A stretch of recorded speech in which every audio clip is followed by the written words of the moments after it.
Donc aujourd'hui nous allons procéder à la configuration du serveur d'un serveur Windows 2012.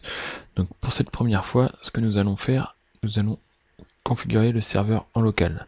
Donc suite au premier démarrage, nous allons d'abord renommer la machine. Par défaut, elle est nommée de la façon Win avec après des caractères. Donc on clique dessus, on va sur modifier et là on va lui donner un nouveau nom. Par exemple, moi je vais le nommer serveur 1. Voilà, et on fait OK. Donc là, il va changer de nom et il va nous demander si on veut redémarrer tout de suite ou plus tard. Donc là, on va faire ultérieurement. En deuxièmement, on va activer, par défaut, il est sur une adresse en DHCP, donc on va lui mettre une IP fixe. Alors là, vous sélectionnez votre carte réseau. Si vous en avez plusieurs, vous choisissez la bonne. Donc là, on va faire, moi j'en ai qu'une, on va faire Ethernet, on va double-cliquer dessus. On fait propriété.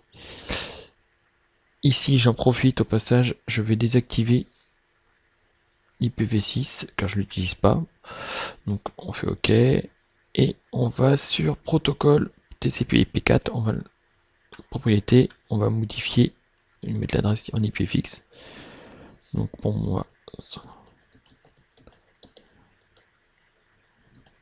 on va mettre 50 pour moi. Donc le masque c'est bon, la passerelle. Voilà, et les DNS.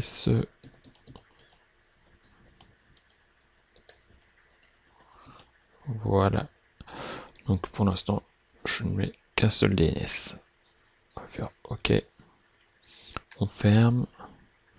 On ferme. Là. Donc on va revenir sur cet écran ici. Je vais me décaler un petit peu et je vais aller sur Windows Update et on va l'activer.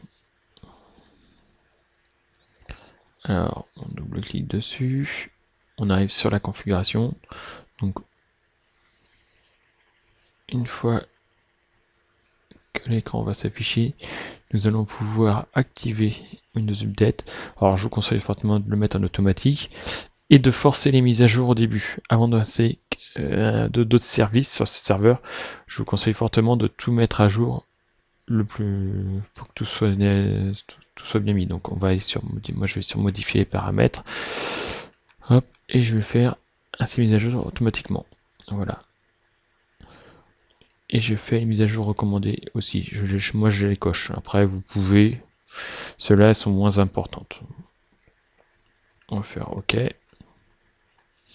Voilà, donc maintenant il va faire un scan du serveur.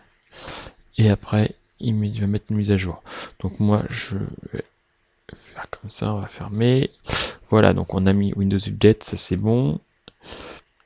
On a changé le nom, donc pour l'instant vous voyez il n'est toujours pas actif. Et donc maintenant je vais redémarrer le serveur. Donc là je vais fermer les écrans.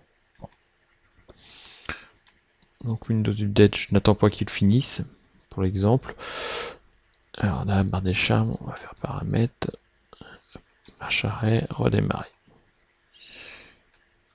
Et continue, voilà.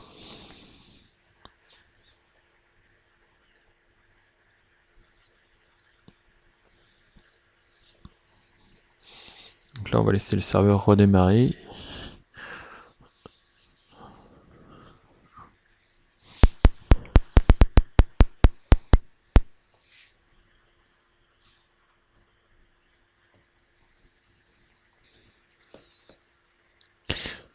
Donc une fois le serveur redémarré, on va se reconnecter dessus. Donc,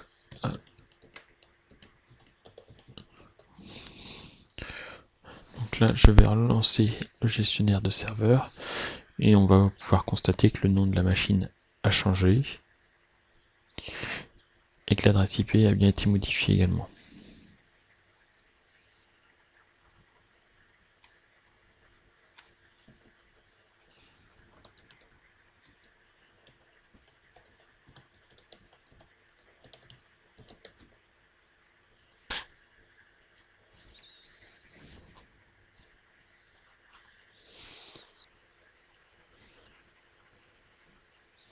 Voilà, le gestionnaire.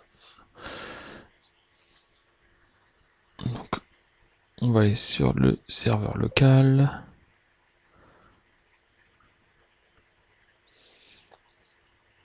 Là, nous allons pouvoir constater que le nom a été modifié, que l'adresse IP a bien été prise en compte.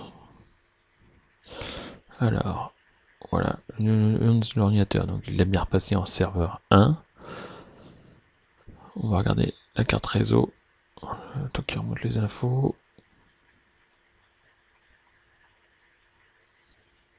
Donc en fonction de votre serveur, ce sera plus ou moins rapide. Moi, je le fais sur une machine virtuelle qui est, on va dire, sous-dimensionnée, parce que je lui ai mis que 2 Go de mémoire. Donc, vous, normalement, le redémarrage sera beaucoup plus rapide. Voilà, donc là, on voit bien mon adresse IP bien été prise en compte. Et les mises à jour sont bien automatiques. Donc voilà. Donc maintenant, donc, pour sa première partie, maintenant il ne reste plus qu'à mettre à jour via Windows Update tout le serveur. Ensuite, je vous montrerai dans les deux autres parties comment installer un serveur, l'Active Directory dessus, comme un serveur d'impression, un serveur DHCP et un serveur DNS. Voilà.